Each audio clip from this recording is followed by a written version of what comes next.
The New Orleans Saints are not supposed to be this interesting right now, and that is exactly why you need to pay attention.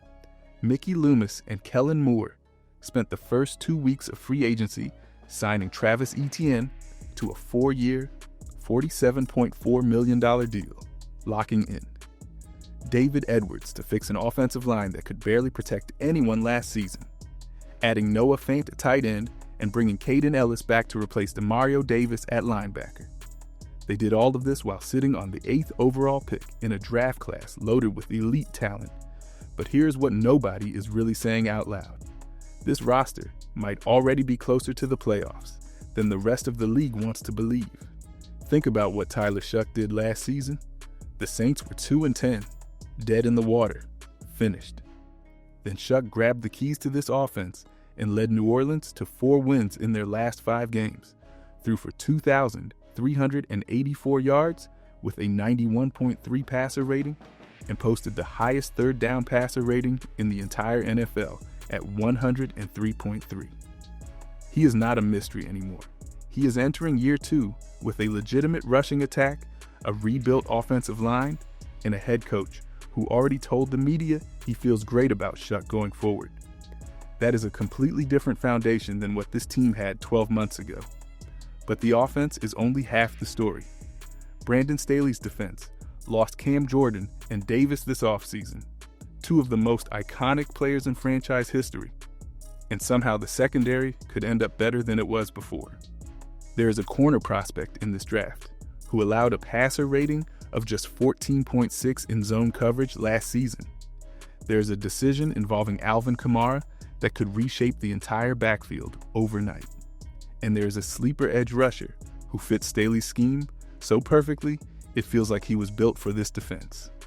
The book set the Saints at 7.5 wins. By the time we break everything down, you will understand exactly why that number might be the biggest steal on the board. But before we get into that, hit that like and subscribe button for more Saints and all the NFL content. Let's aim for 500 likes on this video. Last season, Saints quarterbacks were pressured at the 8th highest rate in the entire NFL. That is not a stat you survive long term. Mickey Loomis knew it, Kellen Moore knew it, and the front office attacked the problem before anything else. David Edwards signed a 4-year, $61 million deal to take over at left guard, and he is not just a replacement body. This is a Super Bowl champion with the Rams who spent the last 3 seasons anchoring the Bills. Offensive line. He walks into a unit that already features Kelvin Banks Jr. at left tackle after a strong showing in year 1, Eric McCoy at center, Cesar Ruiz at right guard, and Talieza Fuaga sliding back to right tackle, where he dominated in college at Oregon State. That starting 5 on paper has the potential to be one of the better offensive lines in the NFC. The key word there is potential. McCoy missed 10 games in 2024 with a groin injury, and availability has been his biggest question mark heading into this season. When he is on the field, he is elite. When he is not, everything around him falls apart. Fuaga, entering year 3 at a position he played his entire college career, should feel natural, and Banks showed enough as a former Outland Trophy winner to earn trust going forward. If this group stays healthy, Tyler Shuck will have time to operate in ways he never had as a rookie playing behind a patchwork unit that lost Trevor Penning to a mid-season trade. But the upgrades did not stop at the 5 starters. Noah Fant signed a 2-year deal to join Juwan Johnson in the tight end room, and Johnson is coming off a career best 77 catch, 889-yard season.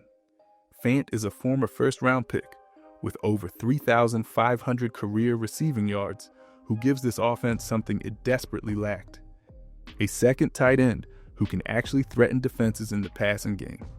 The Saints clearly want to run more 12 personnel sets, and now they have the pieces to do it. That matters more than people realize when the wide receiver room still has questions to answer. The moment Travis Etienne signed in New Orleans, Alvin Kamara's future changed. Not maybe, not eventually, immediately. Adam Schefter reported that teams around the league began monitoring Kamara's availability that same day, and head coach Kellen Moore did not help quiet the noise when he confirmed ETN would be the RB1 and said the team would go through a process with Kamara. He refused to answer when asked if Kamara had mentioned retirement. That silence says everything. Kamara is 30 years old, entering the final year of a 2-year, $24.5 million extension, and coming off his worst statistical season as a pro. 131 carries, 471 rushing yards, and just 1 touchdown across 11 starts. The numbers do not lie, and the front office clearly saw them before they committed $47 million to his replacement. But Kamara is not just any player. He is a 5-time Pro Bowler, the 2017 Offensive Rookie of the Year, and a 9-year Saint who has said publicly on multiple occasions he would rather retire than wear another uniform. When trade rumors swirled last October, he told reporters that if Mickey Loomis came downstairs and told him he was being traded, he would go drink a pina colada somewhere. That is not a bluff. That is a player who bleeds black and gold. And yet, the Denver Broncos keep coming up in every conversation. Sean Payton drafted Kamara. The familiarity is real. The Broncos need insurance behind J.K. Dobbins, and they have the draft capital to make a deal happen fast. Here's where it gets interesting. ETN himself told Saints media he models his game after Kamara and referenced the Deuce McAllister era of splitting carries as proof the two could coexist. There's a world where both backs share the field and give this offense a completely different dimension. But Kamara's $10.5 million cap hit makes the math complicated, and a 4th-round pick in return would be nearly impossible to refuse. Either way, a decision is coming, and it will ripple through every other move this offseason. Speaking of moves this team still needs to make, the wide receiver room might be the loudest alarm bell on this entire roster. Chris Olave just had the best season of his career. 100 catches, 1,163 yards, 9 touchdowns, and a connection with Tyler Shuck that looked like it had been developing for years instead of weeks. He is 25 years old, on his 5th-year option, and both sides are actively negotiating a long-term extension that could land somewhere around $30 million a year. That is your number 1 receiver locked in. Devaughn Vele showed flashes after being traded to New Orleans, but the sample size is small and the question marks are real. Jalen Polk, Bub Means, Trey Palmer, and Mason Tipton are all roster names, not proven starters. If one of those guys is your number 2 receiver heading into week 1, this offense has a ceiling it cannot break through. That is exactly why the draft feels so electric at this position.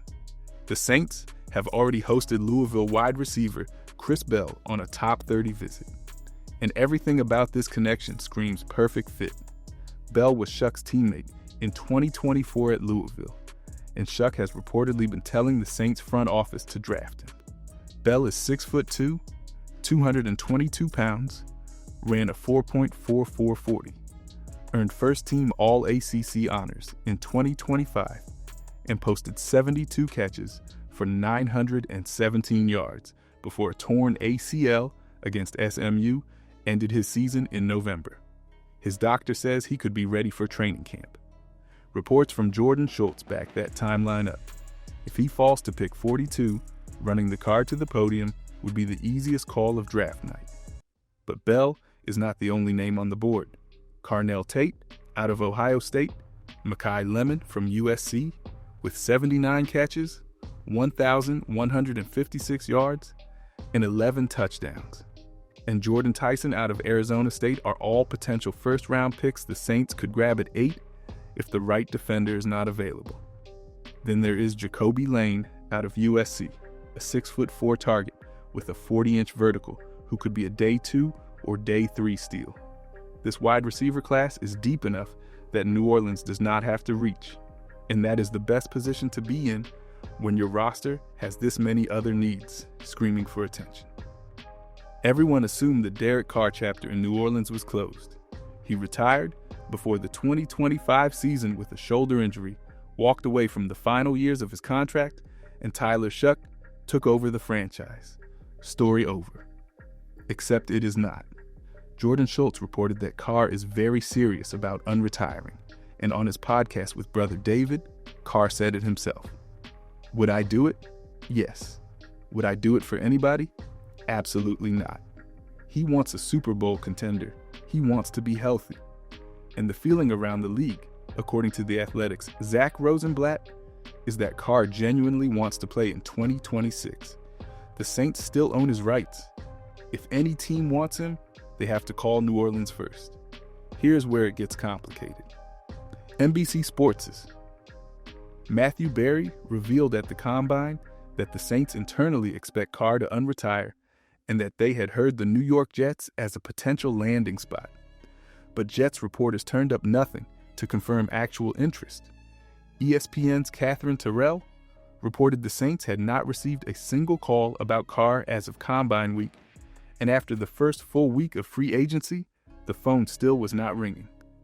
The quarterback market moved fast this offseason. Geno Smith landed with the Jets. Kyler Murray signed with the Vikings. Justin Fields was traded to the Chiefs.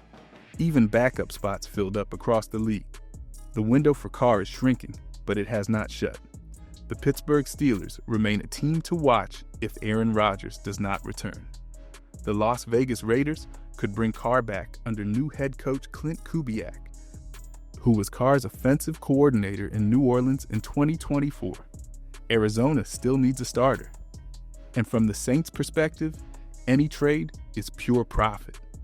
Carr was never going to play another snap in black and gold.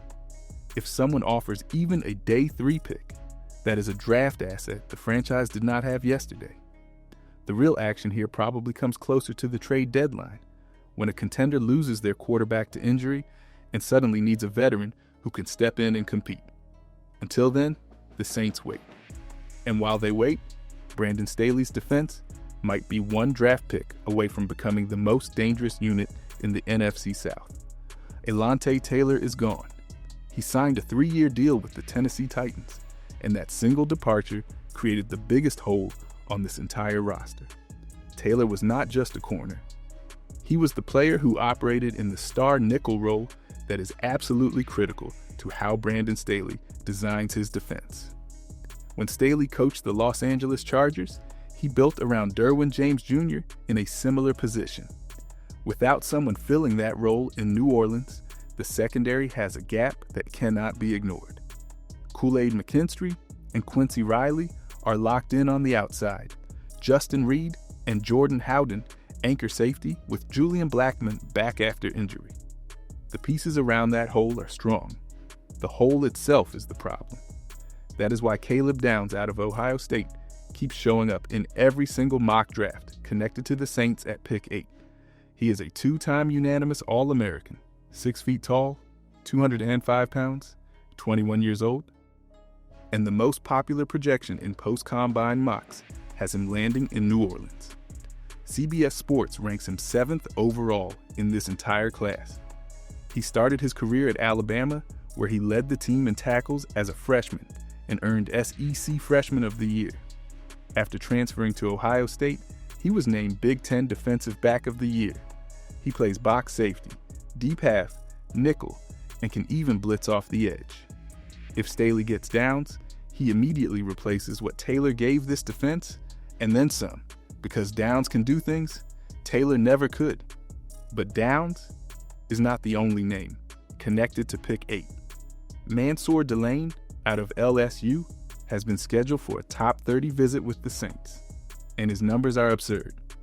In zone coverage last season, opposing quarterbacks posted a passer rating of just 14.6 when targeting him. In man coverage, 28.3. He allowed just 40% of his targets to be caught. Drafting Delane would let Riley slide into the slot, where he has experience and has publicly said he enjoys playing, giving New Orleans 3 legitimate starting corners. Either pick transforms this secondary. Either pick makes this defense a problem for every offense in the NFC South. And if the Saints pair one of those picks with a late-round edge rusher who fits Staley's scheme perfectly, the entire defensive identity of this team changes overnight. Nobody is talking about Kieran Crawford out of Auburn, and that is exactly why the Saints should be paying attention. He is 6'4", 253 pounds, with 32-inch arms, and the kind of quick-twitch athleticism that jumps off the screen on tape. It's ESPN's field. Yates called him a big riser at the Senior Bowl and noted his formidable swipe and chop move that gave tackles fits during one-on-ones. Crawford finished fourth in the entire SEC with 43 pressures in 2025, posted 9.5 tackles for loss, 5 sacks, an interception, and a forced fumble. His PFF pass rush productivity score ranked 7th among all draft-eligible edge defenders in college football. He is projected to go anywhere from round 3 to round 5, which means the Saints could grab him at pick 132 and get a legitimate rotational pass rusher for almost nothing. Here's why he fits Brandon Staley's scheme like a glove. When Staley built his defense in Los Angeles, he leaned on long, lean, athletic stand-up rushers who could bend the edge and win with speed. Think Leonard Floyd. Think Samson Ebukam. Crawford checks every single one of those boxes. He is not a finished product, and that is fine because nobody is asking him to be a 3-down starter on day 1. He would rotate behind Chase Young and potentially Cam Jordan if he returns, giving this pass rush real depth for the first time in years. Carl Granderson has been inconsistent, and the Saints need someone who can come in on passing downs and create pressure without carrying the weight of a full snap count. The Saints spent over $170 million in free agency to fix every major problem on this roster, upgrading the rushing attack, offensive line, tight end room, and punting game all in less than 2 weeks. The remaining holes at wide receiver, slot corner, edge rusher, base, and kicker are all draft addressable needs that line up perfectly with the picks they hold in April. This team lost franchise legends this offseason, but somehow came out younger, faster, and better built for the future, which is why the 7.5 win over-under feels way too low.